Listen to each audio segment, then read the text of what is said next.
ನಮಸ್ಕಾರ ಸ್ನೇಹಿತರೆ, ನಿಮ್ಮೆಲ್ಲರಿಗೂ ನಮ್ಮ ಯೂಟ್ಯೂಬ್ ವಾಹಿನಿಗೆ ಪ್ರೀತಿಯ ಸ್ವಾಗತ.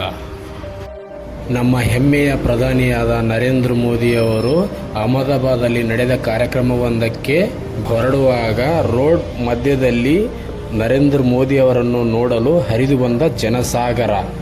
ಹಾಗಾದರೆ ಸ್ನೇಹಿತರೆ, ಈ ದೃಶ್ಯವನ್ನು ನಾವು ಕೂಡ ಕಣ್ತುಂಬಿಸಿಕೊಳ್ಳೋಣ ಬನ್ನಿ.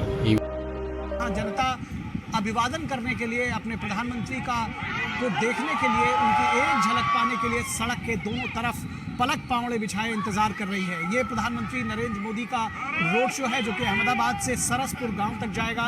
और प्रधानमंत्री जहां कहीं भी जब भी केवल ये रोड शो की बात नहीं हो रही ओपी दास, बल्कि तमाम दूसरे शहरों में भी जहां प्रधानमंत्री गए हैं वहां उनको कई बार तमाम अवसरों पर ऐसा होता रहा है कि जनता स्वतः स्फूर्त पहुंचकर उनको देखने के लिए, उनका अभिवादन स्वीकार करने के लिए, उनसे रूबरू होने के लिए लगातार उनके पास जुटी है. और आज भी कुछ इसी तरह के दृश्य हम देख सकते हैं जब सड़क के दोनों ओर खड़े तमाम लोग, स्त्री पुरुष बच्चे बूढ़े जवान सब खड़े हुए हैं प्रधानमंत्री नरेंद्र मोदी की एक झलक पाने के लिए. बिल्कुल निखिल, आप देखिए कि आखिर प्रधानमंत्री की इस लोकप्रियता के पीछे वजह क्या है. वजह यह है कि एक तो लंबे समय तक उन्होंने न सिर्फ गुजरात में मुख्यमंत्री के तौर पर अपनी सेवाएं दी, पिछले 8.5 सालों में वो देश के प्रधानमंत्री के तौर पर, और जैसा वो कहते हैं जिन शब्दों में कि वो प्रधान सेवक के रूप में वो देश की सेवा कर रहे हैं, तो ये दिखाता है कि किस तरह से उन्होंने लोगों के, आम हो या खास, उनके जीवन में एक बदलाव की ज्योति जगाई है. जीवन बदला है तमाम क्षेत्रों में, और एक तरह से उस जो मॉडल की हम बात करते हैं, विकास की मॉडल की, शासन प्रशासन के मॉडल की, कल्याणकारी राजनीति का जो दर्शन है जिसको नए सिरे से प्रधानमंत्री ने गढ़ा है, तो गुजरात उसका सबसे पहला उदाहरण रहा है. इसलिए जनता उनको देखना चाहती है, उनसे संवाद करना चाहती है जब भी मौका मिले, और अपना प्यार वो प्रधानमंत्री पर इसी तरह लुटाती है. और हम जानते हैं निखिल कि कल जो किसी भी प्रधानमंत्री का सबसे बड़ा लंबा रोड शो हुआ जो करीब 54 किलोमीटर का था, वो दिखाता है कि किस तरह से 10 लाख के आसपास लोग जुटे, और वो बस एक झलक पा लेना नहीं चाहते थे, बल्कि उस मॉडल से विकास और कल्याणकारी राजनीति की और उस शासन प्रशासन का जो लक्ष्य प्रधानमंत्री लेकर चलते हैं, नए भारत की बात करते हैं, उसका भी एक तरह से स्वीकार करना और एक तरह का संबल देना प्रधानमंत्री को उसमें शामिल है. निश्चित तौर पर जो ओपी आपने लोकप्रियता की बात कही, वो निश्चित तौर पर पंक्ति में खड़े आखिरी आदमी तक विकास की किरण पहुंचाना, पंक्ति में खड़े सबसे जो निशक्त व्यक्ति है उसको भी सशक्त बनाना, ये प्रधानमंत्री का दर्शन रहा है.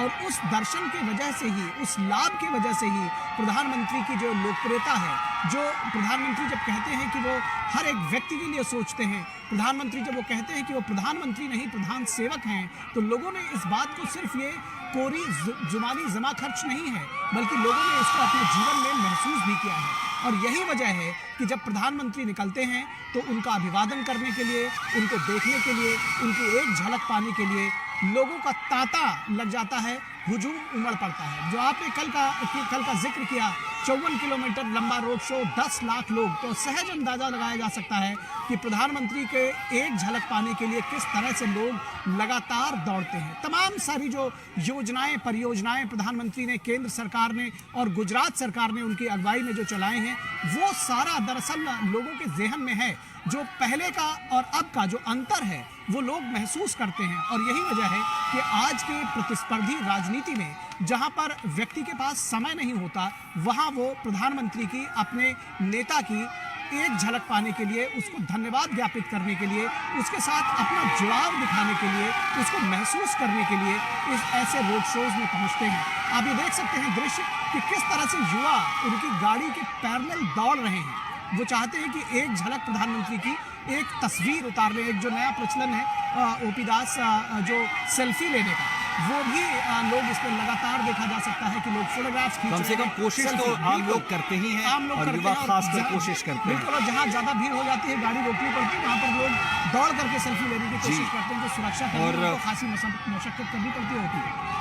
एक बार अब अपने दर्शकों को फिर से हम बता दें कि प्रधानमंत्री अहमदाबाद के सर्किट हाउस से निकले हैं, और ये करीब 10 किलोमीटर का सफ़र तय करके सरसपुर गांव पहुंचेंगे, जहां पे जनसभा को संबोधित करेंगे।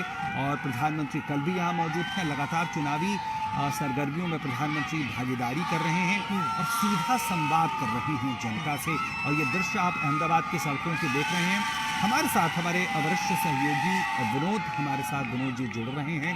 आइए जरा उनसे हम समझने की कोशिश करते हैं। विनोद जी, हमें सबसे पहले तो ये बताएं कि चुनावी समर है और चुनावी गहमा गहमी है, इस बीच में जो पिछले 8.5 सालों का और अगर उससे और ज़्यादा आगे बढ़े पिछले 20 सालों का इतिहास, जो सार्वजनिक जीवन में प्रधानमंत्री का इतिहास रहा है, मुख्यमंत्री के बतौर, प्रधानमंत्री के बतौर, ये देखा गया है कि जब चुनावी समर में प्रधानमंत्री खुद उतरते हैं तो जो तमाम मुद्दे होते हैं, जो तमाम रणनीतियां होती हैं, वो ध्वस्त हो जाती हैं विपक्ष की, और चुनाव परिणाम उसका गवाह बनता है।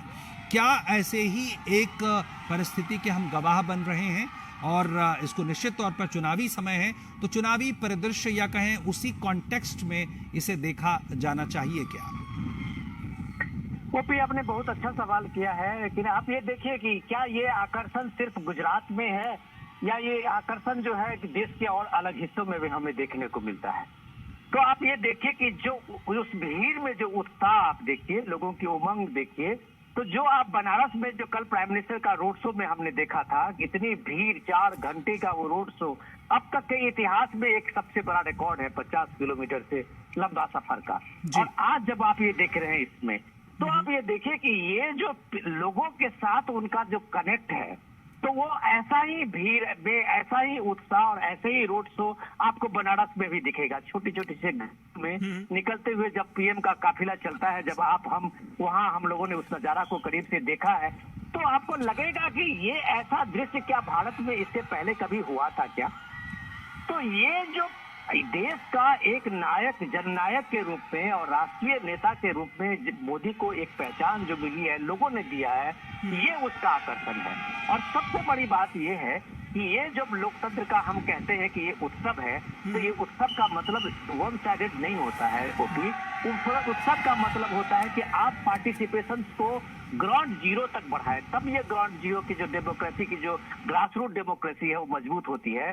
तो इस चीज को नरेंद्र मोदी ने अपने पूरे पॉलिटिकल कैरियर में आजमाया है। और ये पॉलिटिकल पार्टी जो दूसरे अपोजिशन के हैं, उनको ये मिसिंग होता है कि वो इस ट्रेंड को समझ नहीं पाते हैं। तो कल मल्लिकार्जुन खड़गे जैसे आप देखिए कि उनका बयान आया कि पीएम मोदी को गली गली घूमना पड़ रहा है, तो वो इस चीज को समझ नहीं पाए, पीएम मोदी के वो यूएसपी को नहीं समझ पाए कि उनका जो रीच आउट है, वो रीच आउट एक इंडिविजुअल के लिए है। कांग्रेस की जो अभी तक संस्कृति रही है, उस संस्कृति में प्रचार प्रसार उनके यहाँ भी खूब है, लेकिन अब सवाल ये है कि वो एक शोकेस बनाते हैं। सवाल ये है कि वो एक परिवार को सामने में रखते हैं और उनको लगता है कि ये परिवार से आकर्षण इस देश को है, परिवार के लोगों का, परिवार में जो लोगों का एक विश्वास है, उसके बल पे आप कर रहे हैं अभी तक। तो आप ये देखिए वो चीजें चेंज हो गई है। इस दौर में परिवार जो है लगभग उस कंसेप्ट धराशायी हो रहे हैं। इस कंसेप्ट में आज जब इस भीड़ में आप देखते हैं कि वो हर आदमी नरेंद्र मोदी के इस भीड़ में जो गुजर रहा है, उसमें हाथ हिला रहा है, उसमें वो जो उत्साह आप देख रहे हैं, वो अपनी छवि नरेंद्र मोदी में देखता है या नरेंद्र मोदी की छवि अपने में देखता है। उसको लगता है कि एक आम साधारण सा आदमी उठ के आज देश का प्राइम मिनिस्टर है और